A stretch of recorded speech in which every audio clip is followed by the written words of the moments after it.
It's very interesting that happens in the automotive world. A new car comes out, everyone reviews it, but no one ever follows up. So today we're taking a look at the 2013 Nissan LEAF SL 4 years later with 22,000 miles later.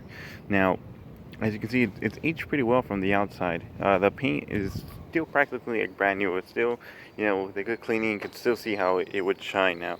That's one plus here, that this vehicle, being the age that it is, the paint, the body itself does not show too much age, so that really goes to show how much attention Nissan really put to this vehicle. Now, this being the SL model, it is the top of the line. Now we're going to go into the features a little bit later. We're only going to be covering what or how the vehicle has aged. As you can see, well, these are cars taken from owners, so there are obviously going to be a couple scratches here and there. Maybe not in the best condition. Now, we're trying to see how well the vehicle ages, how the powertrain, how the body of itself, that can be details from the manufacturer itself, not from actual usage. So some vehicles you purchase, and then after a couple of years, whether you take care of it or not, the paint will stop to chip or stuff like that. But as you can see, that's not the case in this vehicle.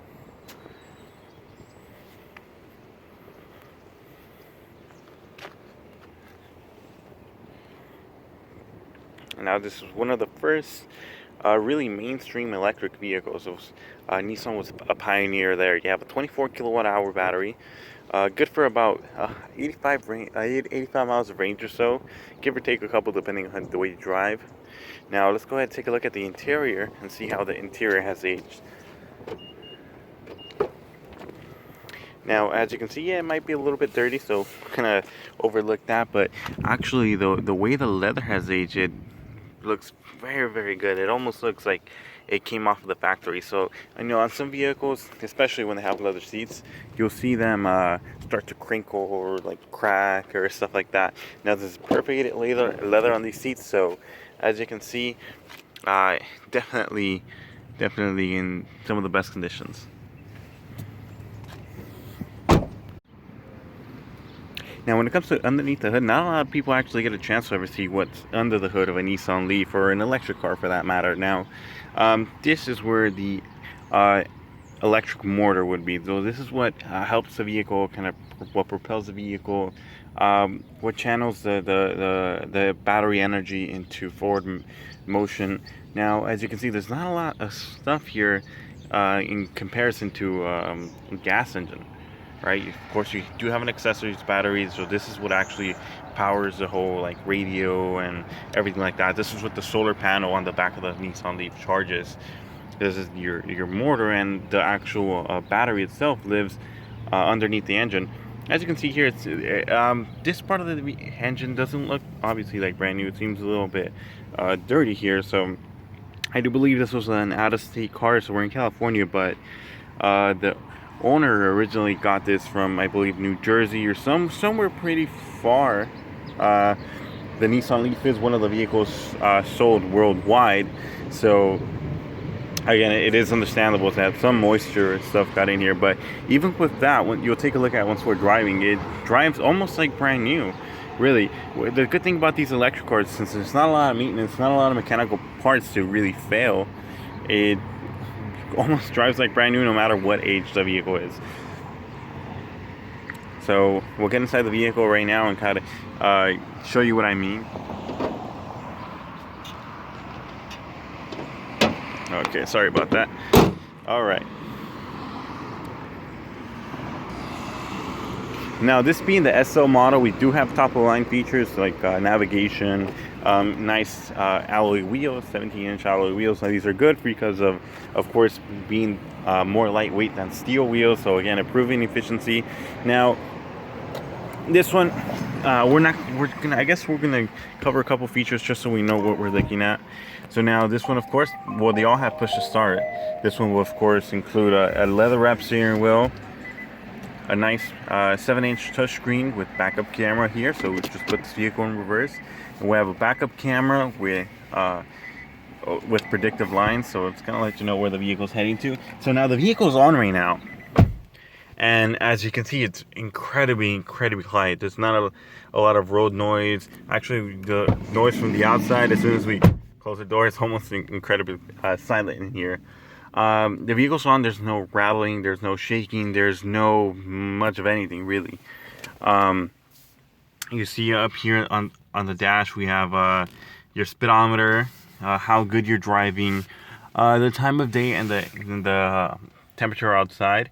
Here we're going to have our battery temperature, the energy usage, so when this goes over here you're using more energy, going this way you're using less, the battery percentage, so actual miles on the odometer, which is 22,000, and the range approximately, depending on, it adjusts on the way you drive. So the way I've been driving, it says I'll average another 29 miles with 30% left.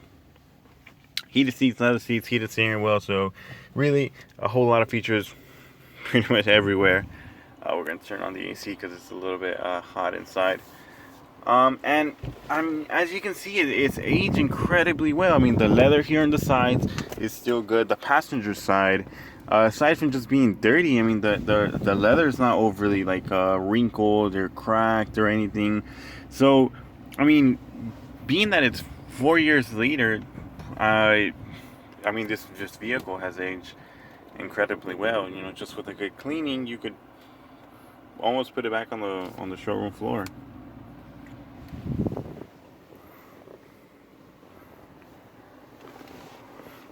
I mean, there's not much to say in these cars. I mean, there's nothing falling apart. Everything functions. So when it comes to long-term testing and long-term ownership of the Nissan Leaf, first off, being that it's an electric car, there's not going to be a lot of maintenance and of stuff to wear down on the vehicle. Now, being that it's a fairly decent, high-quality car, I mean, there's nothing breaking. I mean, 4 years of ownership, some cars you'll hear some wrinkle or something. Really, I mean, not much to complain about here. Let's go ahead and take a look at the back seat.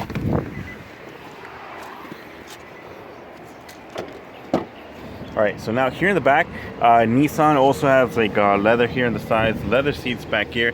As you can see, these leather seats are incredibly good. They just need a good cleaning, and really that's going to be the main thing in this car. Just clean it and it'll look incredibly good. You have the cargo cover there in the back. These don't look like they have had much usage. I mean, the driver's side will obviously have the most usage out of all the seats, but really back here, they're incredibly comfortable. Back space in a vehicle like this, you would think it's compact. I have incredible amounts of space. Now, this is with the driver's side, set about my height, but even then, I have amazing headroom, incredible leg room, and it easily could fit two more of me more back here, and I'd still be comfortable. You ever have your little cargo area, heated seats even in the rear. So really it's loaded with a whole lot of features. Now I'm not going to go into the specifics of the trim levels. Make sure to take a look at that online if you decide to kind of compare, or if you're in the market for one of these pre-owned. What I can say, in the pre-owned market, it's an incredibly good buy. You'll get a really good car, a car that was upwards of $30,000 brand new, for an insanely good price nowadays. And the driving really is where I'm gonna appreciate this car more. Now, again, let's do one more quick walk around outside of the vehicle. We can kind of observe. You see back here, aside from just, just being dirty, really, there's not much to look at here. Everything functions the way it should, opens and closes the way it should. I mean, as a long-term vehicle, the way it's going to age is incredibly good.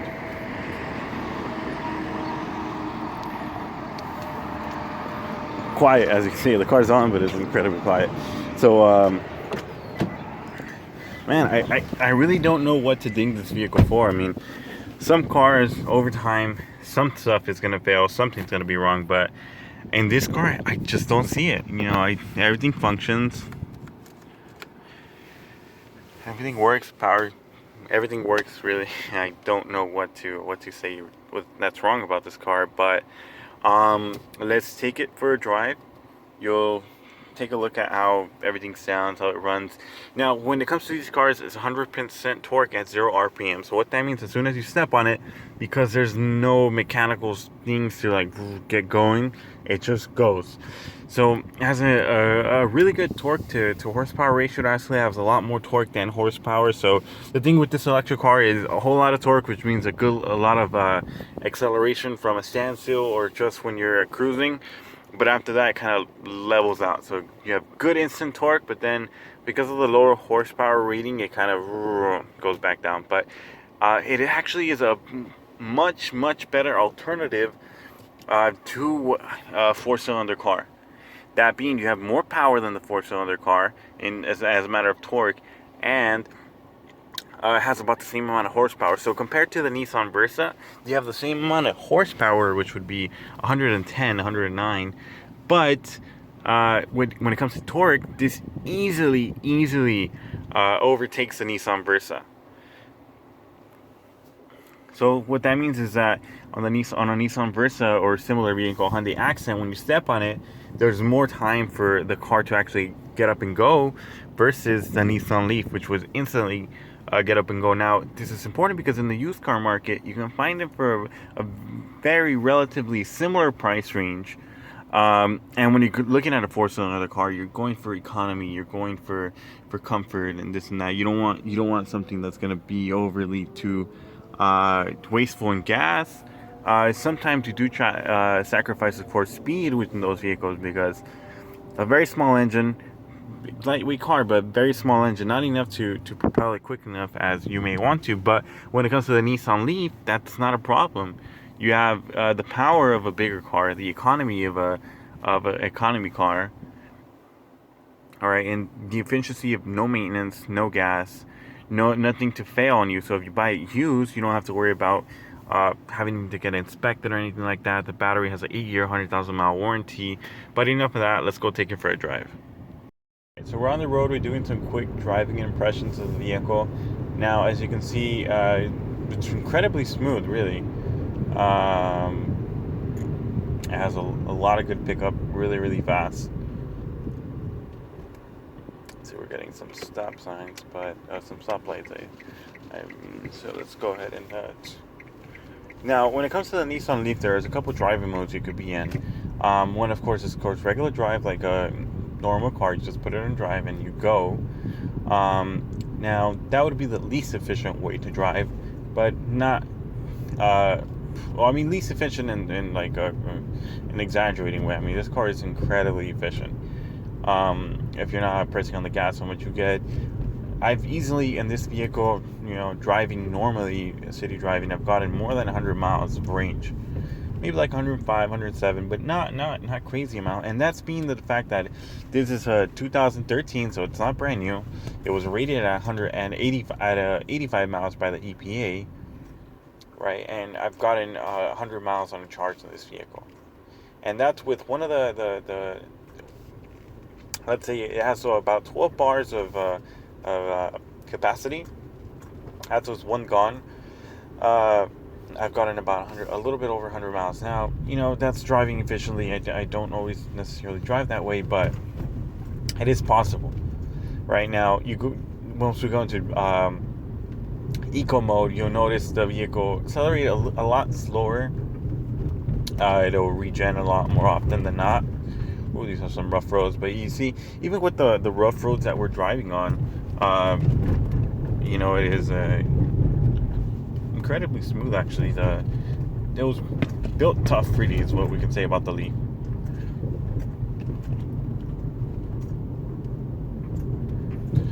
So let's go ahead and actually, I was gonna say, wow, that was a big one.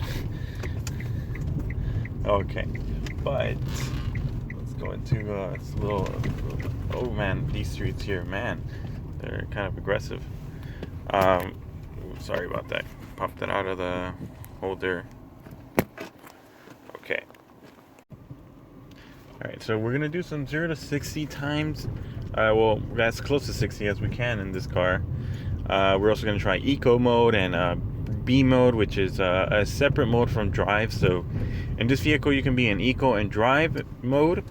You just see like the little eco thing right there. The regenerative braking is a little bit more aggressive.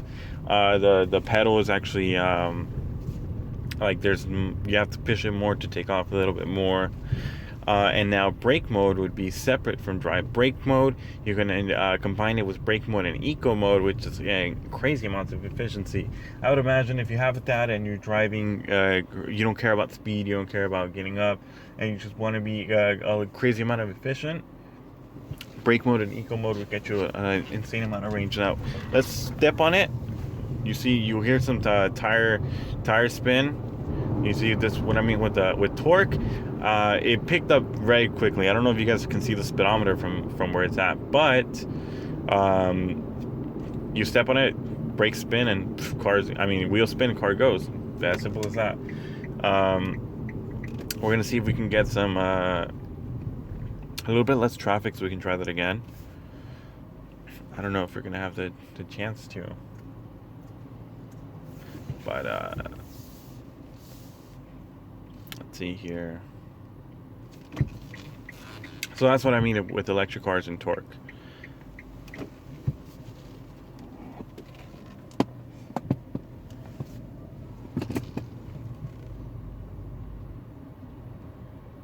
Okay.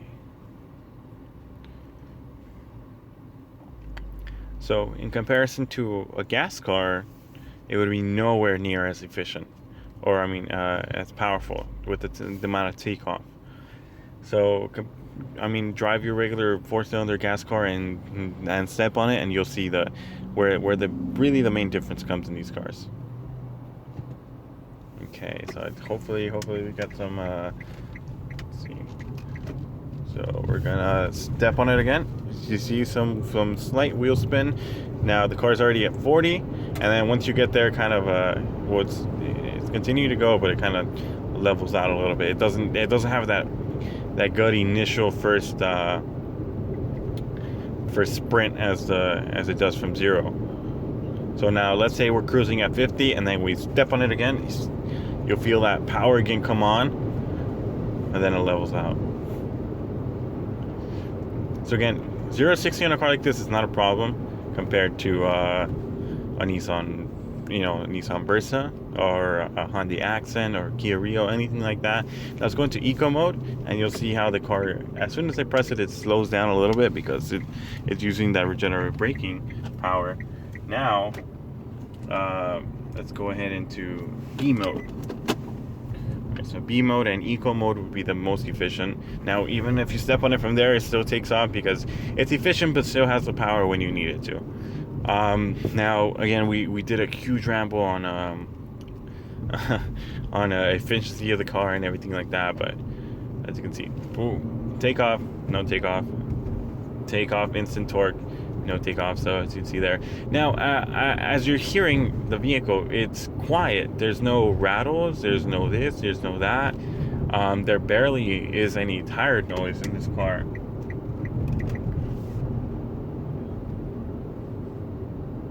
There's no road noise. You don't hear you don't hear a lot of the other vehicles on the outside.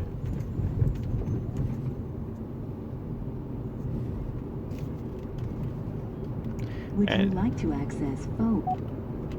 Voice recognition is canceled.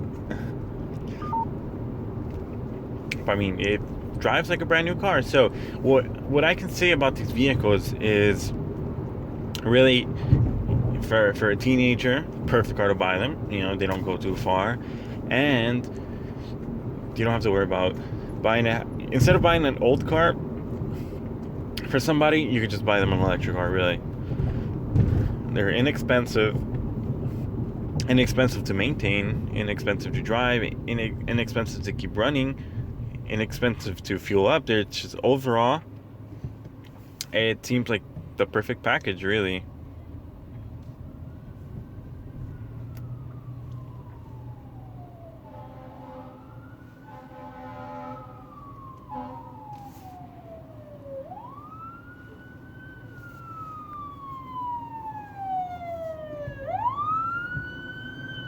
Okay.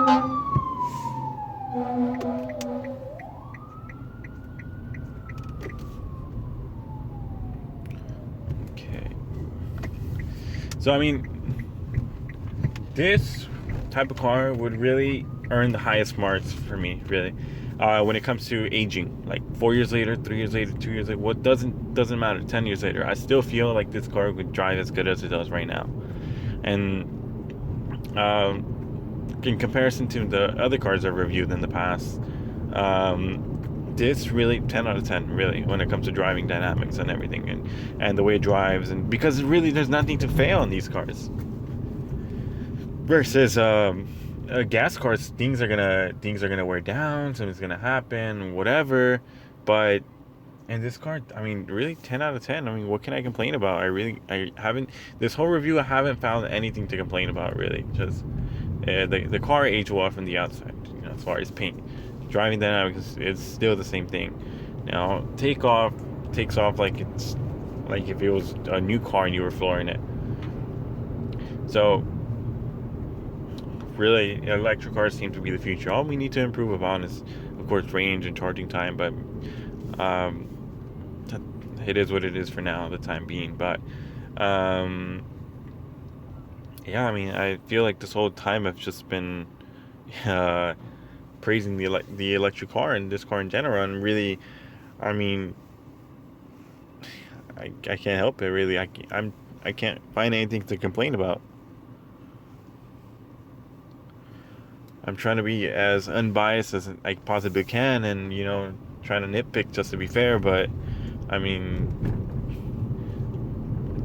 what can I say? I mean, the build quality in comparison to other electric cars on the market is incredibly well. I mean, I've been in the Chevy Volt, which is kind of a competitor to this one, but not really. It does have a gas engine as a backup, or like a Kia Soul, or like a Fiat, the 500e, but really it's not much of a comparison. I mean, the build quality, you have a lot nicer features in this car. The interior is a lot nicer, and the other cars is a lot more plasticky and this and that, but it's understandable. I mean, these cars, they don't put the most expensive materials, because as it is, the electric cars, it's a little bit, I mean, Nissan loses money when they sell one of these, pretty much. They don't sell in high enough numbers to really subsidize the cost and make it like a lot cheaper to build, so they have to cheap out on a couple parts here and there. But even with that in mind, there's with like instead of a sea of plastic, you actually get nice leather seats, leather on the side, so stuff that other cars in the same category don't actually offer, or to the same amount of degree. So again, I'm incredibly pleased with this car, being that it's a 4-year-old car now with 22,000 miles, and for it to drive this good is great. Really. And the owner had really nothing to maintain. They didn't have to do any oil changes, didn't have to do this, that. So I mean, overall, it's a comfortable car to be ridden in, as you've probably seen here. It's a comfortable car to drive. It's just a nice place to be in. It's really spacious, very comfortable. And overall, I think that's gonna sum up the review. I mean, if you have any questions about the vehicle, feel free to let me know. And any questions about it, how it drove, any of the features it had, let me know. I mean, I'll try my best to answer it. But from my time with it, I mean, aside from the looks, which I guess should have been something I talked about more, aside from the looks, I can find nothing wrong with this car.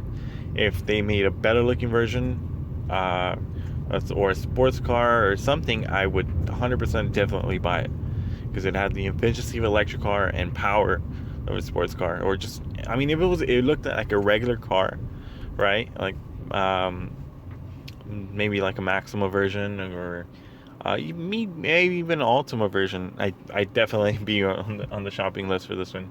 I'd put my reservation down now. But anyways, that's gonna wrap it up. Thank you for watching.